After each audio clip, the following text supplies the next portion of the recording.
E aí, pessoal, beleza? Como é que vocês estão aí?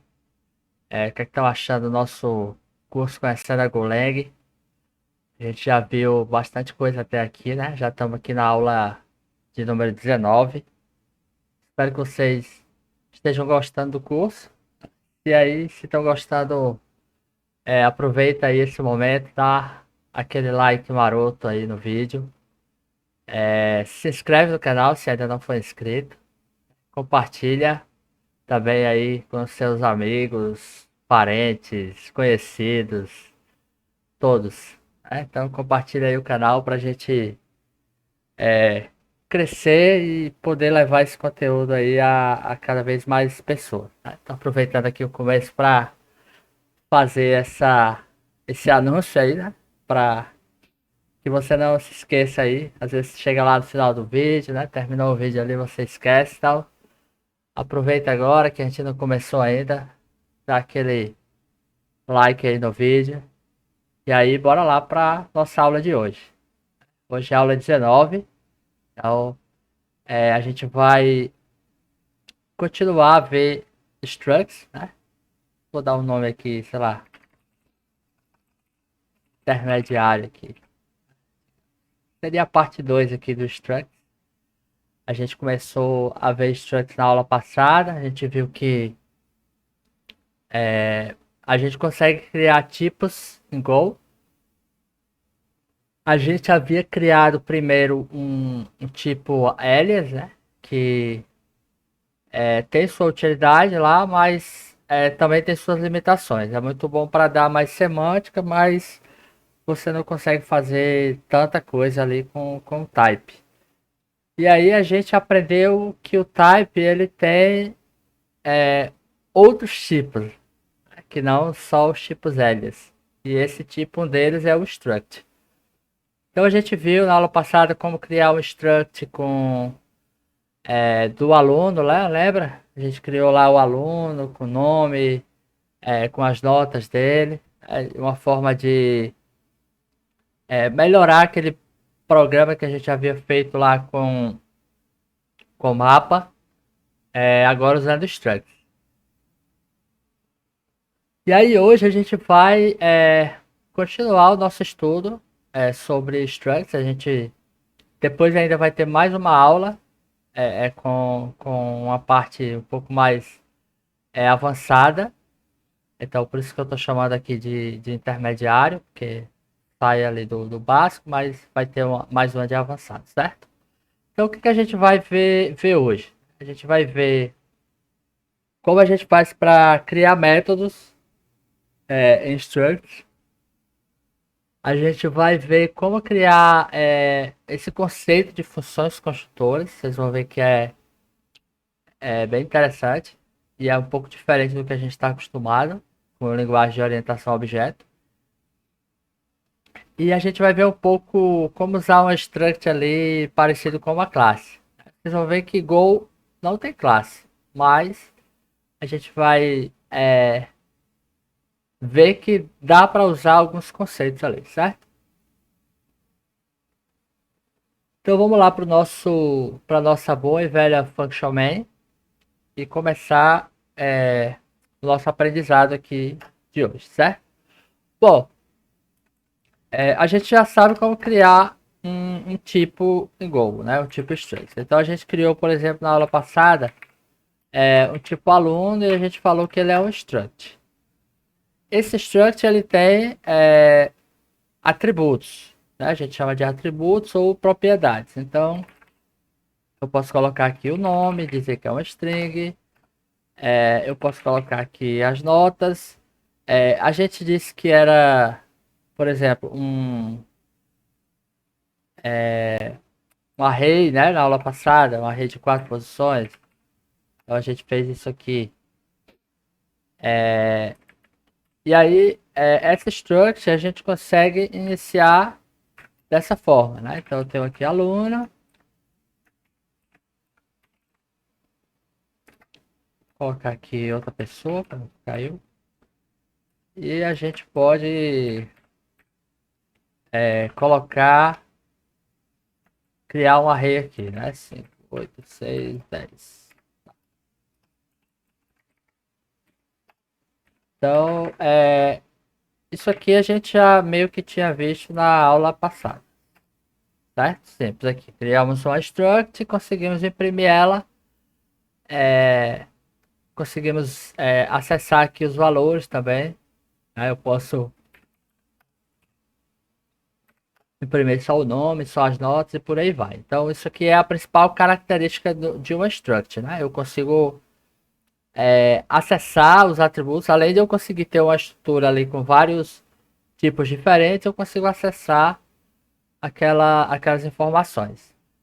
Uma coisa interessante que eu consigo também é atribuir um método para esse tipo.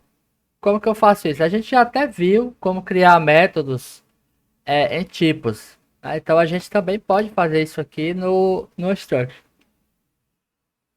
Lembra que o método ele tem um conceito aqui de receiver, né? O receptor. E aí geralmente não, o receptor precisa ser o tipo em que eu quero associar aquele método. Normalmente, né, quando a gente tem linguagens que aceitam programação orientada a objeto pura lá, a gente cria os métodos dentro das estruturas, né? Então, sei lá, digamos que eu poderia ter um método aqui média, e aí ele retornaria a média, né, sei lá, alguma coisa assim, né? Porém, em Go não, em Go, é, essa, esse conceito de método, ele é externo. Então eu crio uma função, eu posso chamar essa função aqui de média, eu posso dizer que ela retorna um float 32.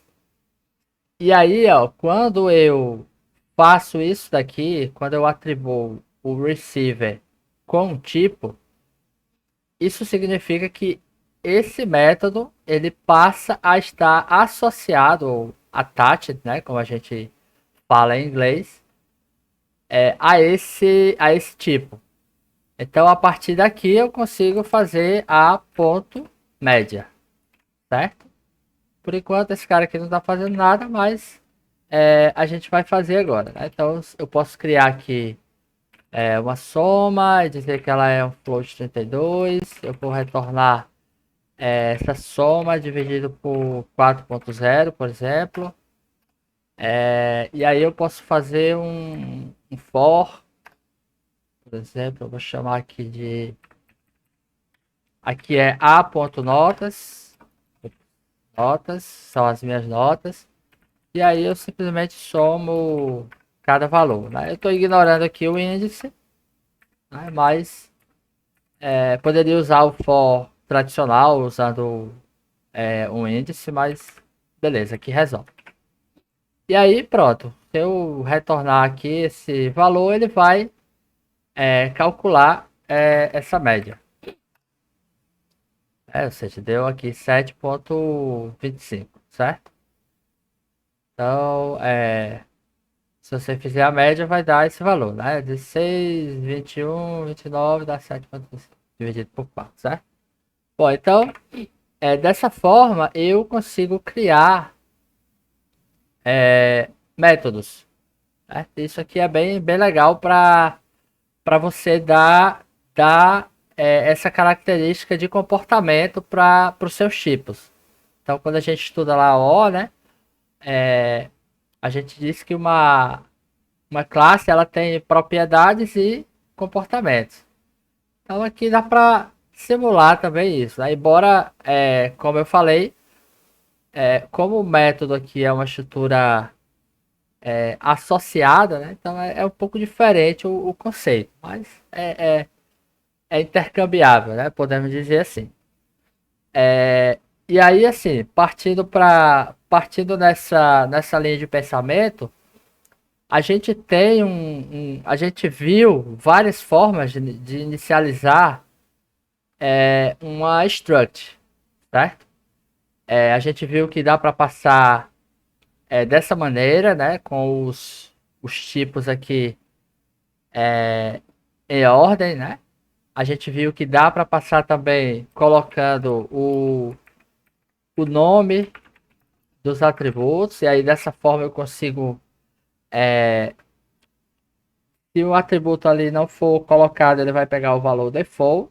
Se eu passar pelos atributos na ordem que eles aparecem, eu preciso colocar todos, né? Porque senão não vai deixar.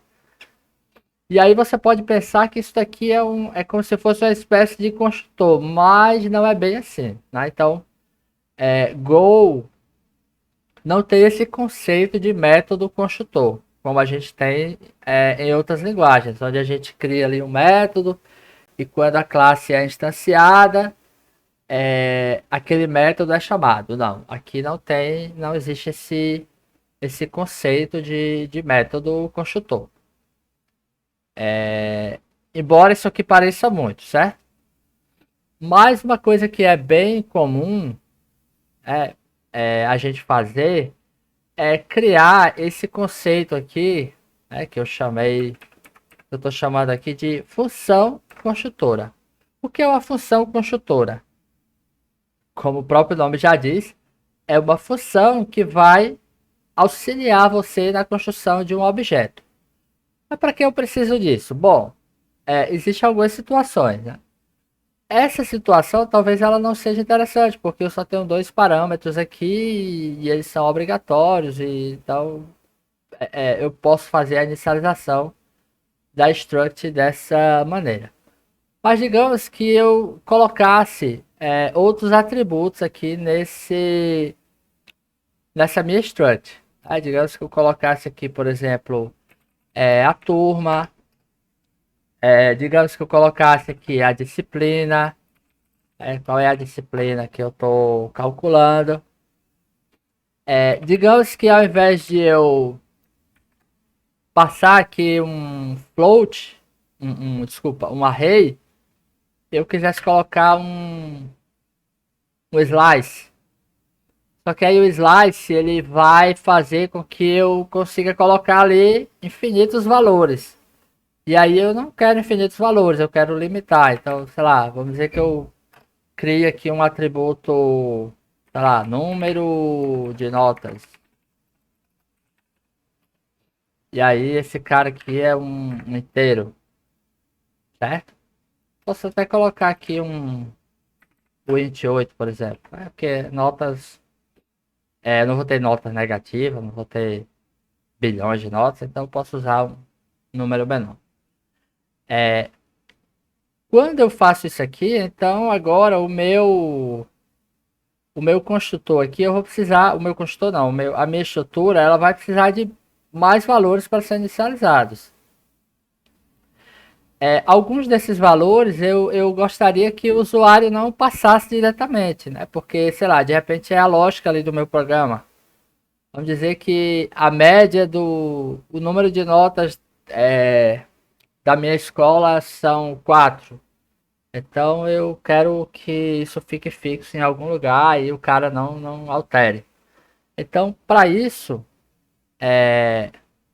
eu poderia usar esse conceito de função construtora. Então, como que é isso? É bem simples. A gente vai criar aqui uma função normal, e dar um nome para ela como se fosse um nome de construtor, certo? Então, eu vou chamar aqui, por exemplo, de new aluno.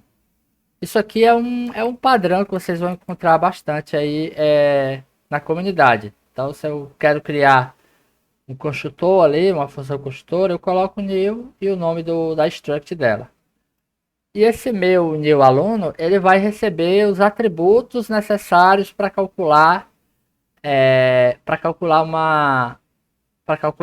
construir uma struct.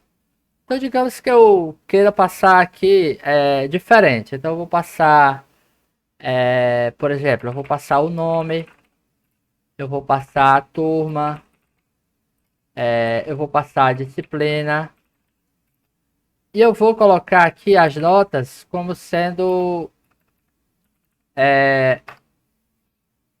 um varg, né? Aqui, um argumento variável, certo? Que a gente aprendeu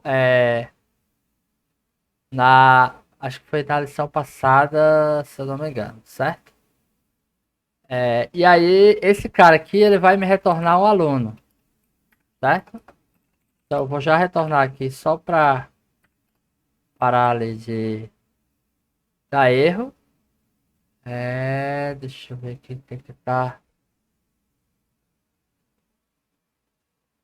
nome string, turma string. Ah, esqueci aqui. Disciplina string. Certo? Então, isso aqui é um argumento variável. Eu posso passar as notas lá, 1, 2, 3, 4, por aí vai. E aí eu uso esse cara para inicializar o meu array aqui. Então eu vou chamar aqui, eu posso dizer, por exemplo, que o máximo de notas vai ser 4. Por que eu vou fazer isso? Para eu não permitir que a pessoa passe ali mais notas do que eu gostaria de receber, né? Então, e aí eu posso passar aqui, ó, nome, turma, disciplina, o máximo de notas, que vai ser a quantidade de notas, e as notas, só que aqui eu vou pegar só o máximo, certo? Isso aqui é uma propriedade lá do slice, lembra? Aqui eu estou dizendo que eu quero todas as todas as notas, né, que vierem aqui como nesse slice, até o limite que eu estou definindo aqui, certo? Pronto. Então, feito isso, eu criei aqui a minha estrutura, a minha função construtora. Sei lá, de repente você poderia evitar do cara passar a turma, vamos dizer que fosse fixo também. É só um exemplo, certo? Para vocês entenderem o conceito aí do método construtor. Então, aqui ao invés de eu instanciar dessa maneira, eu vou chamar a função new aluno. E aí eu vou passar, por exemplo, Paulo, a turma, sei lá, sétimo ano A, a disciplina matemática, e aqui as notas. E aí eu posso passar assim as notas, ó. 5, 6, 8, 10. Vamos dizer que eu passe outra nota aqui, ó. 3. Então, um exemplo. Pronto. Feito isso, vamos ver como ficou a nossa struct, certo? Vou rodar aqui, ó. Observe que ele inicializou todos os parâmetros. O nome, a turma, a disciplina, o número de notas. E aqui eu peguei só 4 notas. Ou seja, eu ignorei esse parâmetro aqui, porque está aqui na minha regra, certo? Aqui tem só uma falha que é o seguinte, ó. Observe que se eu passar um número de notas menor, ele vai quebrar, né? Porque o slice vai ter uma capacidade menor. Então a gente pode colocar, por exemplo, o seguinte. Se o tamanho dessas notas for menor do que 4, eu vou dizer que o máximo de notas é igual ao tamanho das notas. Só para evitar aquilo lá. Então, no mínimo, eu vou ter o tamanho que eu desejo lá. E aí vai ser preenchido com 0 o valor que eu não passar, certo? Então, beleza. Não vai ser preenchido, na verdade, né? Vai ficar um slice aí de 3 posições. E aí, quando eu for calcular a média, eu vou precisar fazer aqui, eu posso fazer aqui a correção, né? Ao invés de dividir por 4 aqui, eu posso dividir pelo número de notas. Estou fazendo aqui a conversão, né, pro float 32. Porque o meu número de notas é um int, né? Então, certo? E aí, ó, se eu calcular aqui a média, por exemplo, ele vai fazer o cálculo, né, correto lá. Vou colocar aqui o 10 de novo, é para dar aquele 7,25, né? Pronto. Então tá tudo ok com o nosso método. Então, as funções construtoras, elas são para isso. Então, é para eu ter a possibilidade de, a facilidade ali de criar o objeto. Então, às vezes o objeto ele tem vários atributos, e aí eu quero facilitar a vida de quem vai instanciar. Eu posso criar um construtor que já coloca ali uns valores de default, né, para ajudar nessa construção. Porque, como vocês viram, em Go, se eu não passo todos os parâmetros aqui quando eu vou instanciar daquela maneira, né, onde eu passo a lista, ele vai reclamar. Então, às vezes isso é ruim ali para o programador, certo? Então, você pode criar construtores desse tipo. Você pode criar quantos quiser, tá? Sei lá. Você pode criar aqui uma função new aluno sétimo ano matemática. É algo bem louco aqui, mas beleza, é uma possibilidade. Então, eu vou passar só o nome e as notas, certo? E aí, posso pegar aqui só para mostrar rapidamente. Aqui eu vou passar a turma, eu vou passar fixo, por exemplo, sétimo A. Aqui eu vou passar matemática. Aqui eu vou dizer que é 4 notas. Ops, não, max nota. Tá faltando o quê? Nome. Ah, faltando eu dizer que retorna aluno, né? Pronto. Então, ó, e aí dessa forma aqui eu consigo instanciar mais fácil.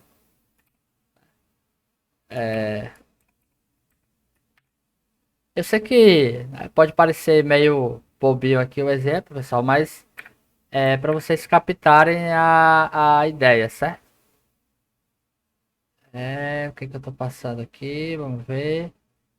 Nome e notas, tá? Então eu só passo o nome e as notas. Não é new aluno, né? É new aluno sétimo ano matemática.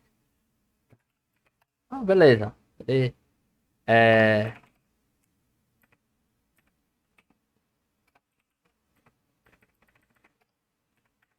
ele preencheu lá os outros campos com os valores que eu passei lá na minha função construtora, certo? Então esse é o conceito, né? Vocês vão ver que isso aí é bastante utilizado, certo? Bom, beleza. Por fim, agora a gente vai ver um pouco. Na verdade, a gente já tem visto, né? Então vou só mostrar mais um exemplo aqui de como a gente pode usar uma estrutura dessa como se fosse uma classe. Então, a gente vai criar um método aqui. Então, Go não tem classe, certo? Isso é preciso ser entendido desde o começo. Né? Go não tem classe como as linguagens aí tradicionais de orientação a objeto. Então, tudo que a gente precisa fazer, digamos, em termos de orientação a objeto, a gente vai ter que se virar com a struct. E depois, quando a gente for estudar também, Go tem um conceito de interface. Mas calma lá, vamos manter o foco aqui na nossa struct. Certo? Eu vou criar aqui um método que seria parecido com o que a gente tem, por exemplo, numa classe. Então, digamos que eu queira criar um método onde eu faço a comparação de dois alunos para saber quem é o melhor. E aí, para saber quem é o melhor, eu vou olhar as notas deles, né? Quem tiver a nota maior é melhor. Melhor ou não, né? Tem a nota maior, enfim. É parecido com a função de comparar que a gente tem, por exemplo, lá nos métodos de ordenação, né? Então, isso é muito usado para esse tipo de situação. Então, vamos lá. Vou criar aqui um método. Então eu preciso passar aqui o receptor, que no caso vai ser o meu aluno. E eu vou chamar esse método de compare. Na verdade, compare, né? Esse método compare, ele vai receber um outro aluno aqui, como parâmetro, e ele vai retornar um inteiro. Né? Como é que vai ser esse método aqui? Ele vai ser o seguinte. Vou usar aqui a forma longa de comentário, né? Bem parecido lá com Java, com JavaScript. Então, como é que vai ser isso aqui? Então, eu vou comparar as notas do aluno A com o aluno B. O aluno A com o B, certo? Se a, pronto, a gente pode usar a média, porque dá no mesmo, né? Então, se a média de A for, por exemplo, menor, então vou retornar menos um. Se for, se for igual, eu vou retornar zero. E se for maior, eu vou retornar 1. Né? Então, eu vou comparar dois alunos. Se a nota desse aluno aqui for menor do que esse, eu retorno menos um. Se for igual, eu retorno zero. Se for maior, eu retorno 1. Só isso, bem simples, certo? E aí eu vou, para facilitar, ao invés de eu comparar cada nota, eu vou usar a média. Porque eu já tenho ali a média calculada, então facilita. Então eu vou pegar aqui a média do aluno A. Vou pegar a média do aluno B. E vou fazer o seguinte. Se a média do aluno 1 for menor do que a média do aluno 2, eu vou retornar menos 1. Ou seja, quer dizer que a nota dele é menor. Se não, se a média do aluno 1 for maior do que a média do aluno 2, eu vou retornar 1. Do contrário, eu vou retornar 0. Quer dizer que as notas deles são iguais, certo? Então eu vou criar aqui dois alunos. Vou chamar aqui A1 e A2. Eu vou colocar aqui o Paulo e vou colocar o André, certo? Eu vou fazer o seguinte. Para ficar fácil, né? Para não fazer se aluno A, né, eu vou colocar só o resultado. Então eu vou comparar o aluno 1, eu vou comparar o Paulo. Vou colocar aqui o nome, né? Vou colocar aqui Paulo. Vou colocar aqui André, para ficar mais legal. Então Paulo compara com André. Né?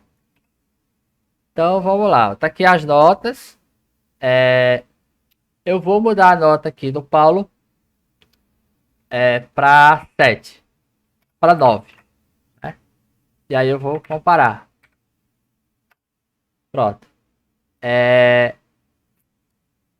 Deu zero? O que eu fiz aqui? M1. Ah, ó. O erro aqui, ó. Peguei a mesma nota, né? Então, por isso que deu o valor ali igual. Vamos lá.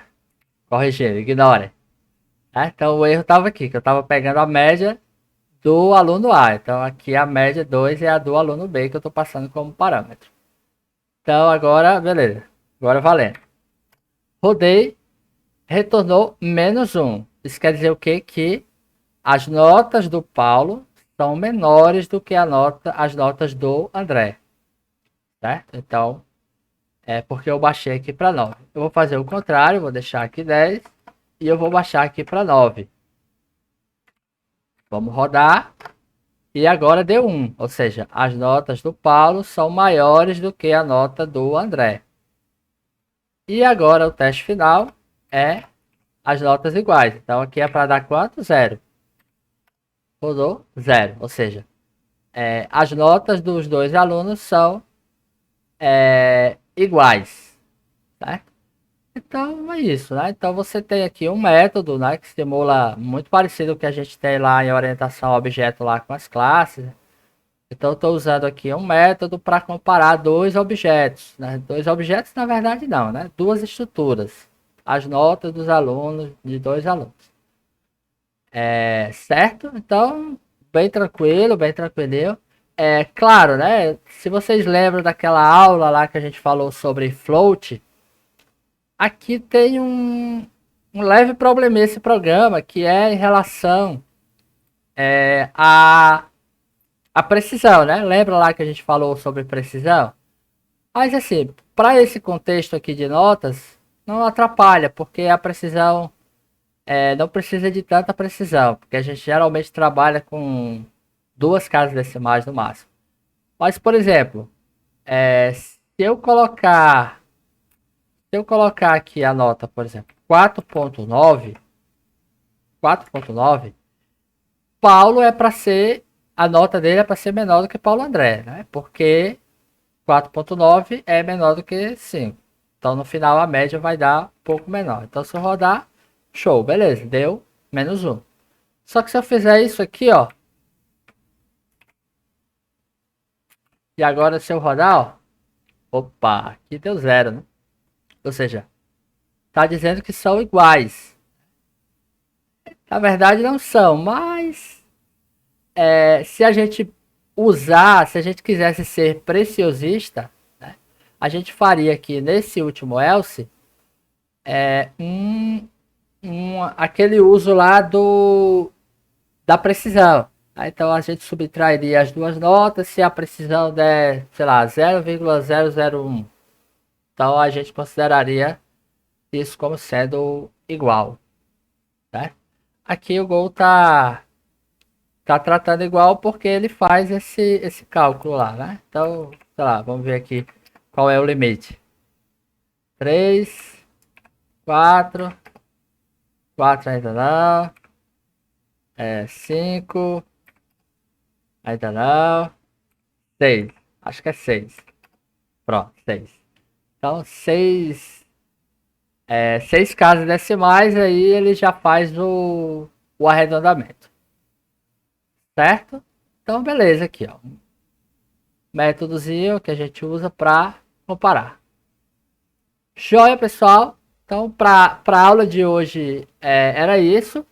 Como eu falei, a gente vai continuar estudando structs na próxima aula ainda. A gente vai ver ainda alguns conceitos, né? Composição de structs.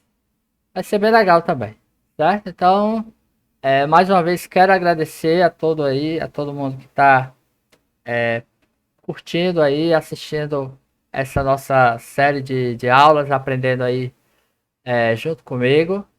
Aí, claro, né? Pedir mais uma vez aí, se você chegou até aqui e ainda não deu like, aproveita e faz isso agora, dá ali seu like.